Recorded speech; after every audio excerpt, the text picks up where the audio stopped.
রথ তো চলে গেছে সেই কবে, কিন্তু আমার রথের কোনো ব্লগই তোমাদের সাথে শেয়ার করা হয়নি। তার কারণ একটাই, বেশ কয়েক দিন ধরে আমার শরীরটা খুবই খারাপ ছিল। আমার জ্বর হয়েছিল, ঠান্ডা লেগেছিল, এমনকি আমার যে মাইক দিয়ে আমি ভয়েস ওভার দিই সেটাও না নষ্ট হয়ে গেছে। তো যার জন্য আমি নতুন করে আবার অর্ডার দিয়েছিলাম। আর এদিকে শরীরটা ঠিক হতে আমার টাইম লেগেছিলো, তার উপরে আবার দিদিরা এসেছিলো, যার জন্য কোনো ব্লগই আমি তোমাদের সাথে শেয়ার করতে পারিনি। সেই সময় খুবই বিজি হয়ে পড়েছিলাম। তাই এখনই ভাবলাম এই ব্লগগুলো শেয়ার করি, না হলে অনেকটা স্টোরেজে আমার ফুল হয়ে যাবে। তো চলো ব্লগটা তোমাদের সাথে শেয়ার করি। জানি বেশ অনেকটা লেট করে পোস্ট করছি ব্লগটা, রথ উল্টো রথ তো দুটোই চলে গেছে, আর প্রায় 21 দিনের মতো হতে যায়। তো সেই দিন কী কী করেছিলাম চলো তোমাদেরকে সেটাই বলি, যে প্রথম রথের দিন আমরা কী কী করেছিলাম জগন্নাথ দেবের জন্যে। তো জগন্নাথ দেবের জন্য ভেবেছিলাম খিচুড়ি ভোগ বানাবো, তাই জন্য তো সেইভাবে আয়োজন করা হয়েছে।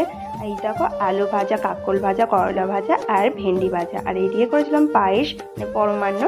আর জগন্নাথ দেবের পছন্দের কাঁঠাল, আম, আর ওখানে ফল দেওয়া হয়েছে, আর দেওয়া হয়েছে ফুটি, মিষ্টি, গজা, লাড্ডু এইসব দেওয়া হয়েছিল, নিমকি। জগন্নাথ দেব তো ভালোবাসে খাজা, তো সেইগুলোই দেওয়া হয়েছিল। আর এইদিকে দেখো, গোপাল সোনার জন্য তো আগের দিনই ফুল সব নিয়ে এসেছিলাম জগন্নাথ দেবের পুজোর জন্যে, রাত্রেবেলা ফুল এনে রাখা হয়েছিল। তো সেইভাবে গোপাল সোনাকে সাজিয়ে গুছিয়ে তারপর এখন পুজো দেবো। আর এই দেখো, এই পাখলা না গোপাল সোনার জন্য হাওয়া করার জন্য বানিয়েছি, কেমন হয়েছে অবশ্যই জানিও। আর এই দেখে দেখো, সব কিছু তো আমি গুছিয়ে সাজিয়ে দিয়েছি।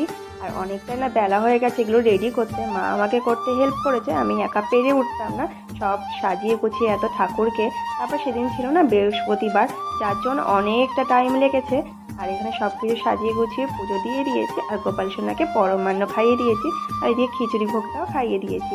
এইদিকে দেখো, একটা মাত্র আঁশফল ছিল, ওই গোপাল সোনাকে দিলাম, একটাই ছিল, জানি না কোথা থেকে বাবা নিয়ে এসেছে।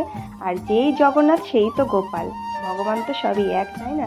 আর রথের দিন যে বৃষ্টি হবে না এটা তো হতেই পারে না। এই দেখো কি অজরে বৃষ্টি শুরু হয়েছে ঝমঝমিয়ে, দেখতেও কেমন লাগছে আমি তাই ভাবছি। আর এই দিকটা দেখো, তোমাদেরকে দেখাই, দেখো ঝলমল করছে রোদে, কি সুন্দর দারুণ লাগছে দেখো, জাস্ট মানে অসাধারণ, মানে বলার কিছু নেই। এই দিকটা রোদ, ওই দিকটা বৃষ্টি হচ্ছে, কি যে দারুণ লাগছে। এতটা পরিমাণে রোদ আমি চোখের দিয়ে তাকাতেই পাচ্ছি না। আর ওইদিকে দেখো, কিছুক্ষণ বৃষ্টি কমাতে ওই যে রথ নিয়ে সবাই বেরিয়ে পড়েছে, এখন যাচ্ছে রথ আনতে। আর এইদিকে দেখো, মাও বেরিয়ে পড়েছে, রথ নিয়ে যাবে। আর হলুদ শাড়ি পরে বেরিয়েছে, মায়েদের শাড়ির থিম ছিল সবার হলুদ। আর এই যে রথ যাওয়া শুরু করে দিয়েছে, আমরাও রথ দেখতে বেরিয়ে পড়েছি, এই দড়ি ধরে টান লাগিয়েছি সবাই মিলে। শীত এখন থেমে গেছে, আর আকাশের অবস্থা দেখো কত সুন্দর, আকাশে পুরো ঝলমল করছে। আর এইদিকে রাস্তা যে কি বাজে অবস্থা কি বলি তোমাদের। আর এই যে ছোট্ট সুভদ্রা বেরিয়ে পড়েছে রথ নিয়ে, টানতে টানতে দেখো কত সুন্দর মজা করেও রথ টানছিল। আর এই যে বড় বড় রথগুলো যাচ্ছিল, আর আমার ভাই দেখো এই যে রথ নিয়ে এসেছে,